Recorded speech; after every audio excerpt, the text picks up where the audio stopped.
தந்தருடைய நாயனே, என் நாவில் ஆரார்க்கும் இலா வாதனத்தால் மகிழ்வித்து பேராளும்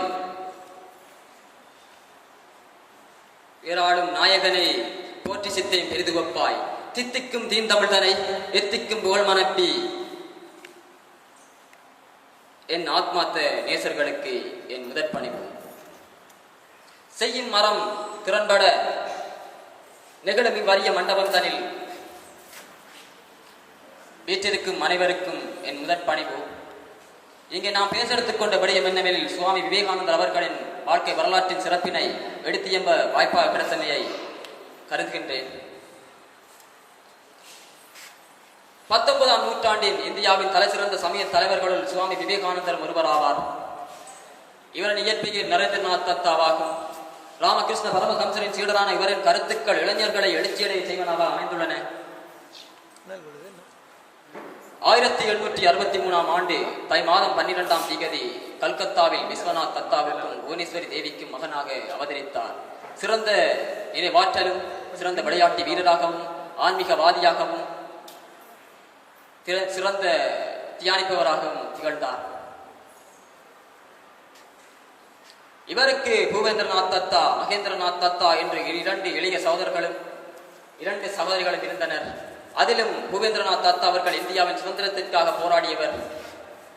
சகோதரிகளில் ஒருவர் இளவயதிலே திருமணம் செய்து கொடுக்கப்பட்டு புகுந்த வீட்டாரின் கொடுமை தாழாது தற்கொலை செய்து கொண்டார். 1881ஆம் ஆண்டு ராமகிருஷ்ணரை குருவாக கொண்டு அவரிடம் ஞான உபதேசம் பெற்று துறவரம் பூண்டு சுவாமி விவேகானந்தர் என்ற நாமத்தை பெற்றார். 1886ஆம் ஆண்டு சுவாமி ராமகிருஷ்ணர் இறந்த பின்னர் சுவாமி விவேகானந்தர் உட்பட அவரின் ஏனைய சீடர்கள் அனைவரும் துறவிகள் ஆகி கல்கத்தாவில் ராமகிருஷ்ண மிஷன் என்னும் நிறுவனத்தை அமைத்து செயலாற்றினர். இது இந்த சமயத்தில் பழமைக்கும் புதுமைக்கும் இடையில் பாலத்தை அமைத்தவர். அது ஆங்கிலேயரிடம் இந்தியர் அடிமைப்பட்டிருந்த காலமாகும். 1893ஆம் ஆண்டு அமெரிக்காவின் சிக்காகோ நகரில் இடம்பெற்ற உலக சமய மாநாட்டில் இந்து மதம் சார்பாக பங்கேற்றினார். அதில் அமெரிக்கர்களை பார்த்து அமெரிக்காவின் சகோதர சகோதரிகளே என கூறி இந்து சமயத்தின் சகோதரத்துவத்தை நிலைநாட்டினார். அங்கே தங்கியிருந்து பல வேதாந்த கருத்துக்களை மக்களிடையே பரப்பி அவரின் சொற்பொழிவுகளின் காரணமாக மக்களை மெய்மறக்கச் செய்தார். அங்கேயே தங்கியிருந்து பல வேதாந்த மையங்களை நிறுவி நியூயார்க் முதல் லண்டன் வரை தனது மையங்களை நிறுவினார். சைவ பாதுகாவலர் என போற்றப்படுகிறார். இந்து சமயத்தின் நோக்கம் சமூக வாழ்க்கை ஒதுக்குவதாக அமையக்கூடாது. இந்து சமயமானது சமூக தொண்டாகி மலர வேண்டும் என்று பணியாற்றி பெருமைக்குரியவர் சுவாமி விவேகானந்தர். மேலத்தேயங்களில் வேத உபநிடத வைதிக சிந்தனைகளை பரப்பி இந்து சமயத்தின் சிறப்புகளை உலகறியச் செய்தார். இறை வழிபாடு, இறை ஆராதனை,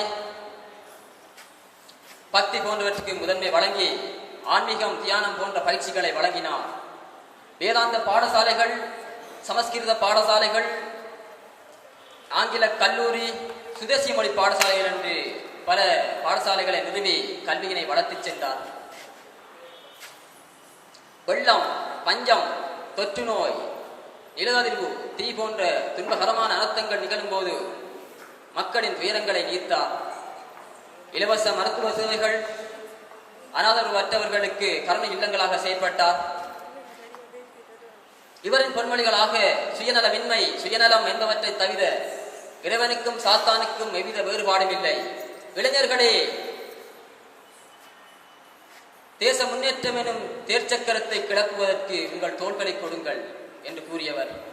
வலிமையே மகிழ்ச்சிகரமான, அமரத்துவமான, வளமான வாழ்க்கையாகும். இன்று நான் இருக்கும் பொறுப்புக்கு நான் இருக்கும் நிலைக்கு நானே பொறுப்பு என்று கூறியவர். இவ்வாறு கூறியவர் 1902ஆம் ஆண்டு ஜூலை மாதம் 4ஆம் நாள் தனது 39வது வயதில் இவ்வுலகை விட்டு நீத்தார். இவ்வுலகை விட்டு நீத்தாலும் எம் உள்ளத்திலிருந்து அவரின் நினைவுகள் நீங்காது. இவரின் பேச்சுக்கள், கடிதங்கள், சொற்பொழிவுகள், பேட்டிகள் என்பன the complete works of Vivekananda என்ற தொகுப்புடன் வெளிவந்துள்ளது. இத்தொகுப்பு தமிழ் மொழியிலும் விவேகானந்தரின் ஞான தீபம் என்று வெளிவந்துள்ளது. இதுவே பின்னர் எழுந்திரு விழித்திரு என்ற 11 தொகுப்புகளோடு வெளிவந்துள்ளது. ஆகவே உயர்ந்த மனிதரிடம் கற்றுக்கொள்ள பின்பற்ற அதிகம் உள்ளது. முடிந்தவரை அவரை பின்பற்றுவோம், வாழ்க்கையில் வெற்றி அடைவோம் என்று கூறிக்கொண்டு எனது பேச்சினை நிறைவு செய்து கொள்கிறேன். நன்றி, வணக்கம்.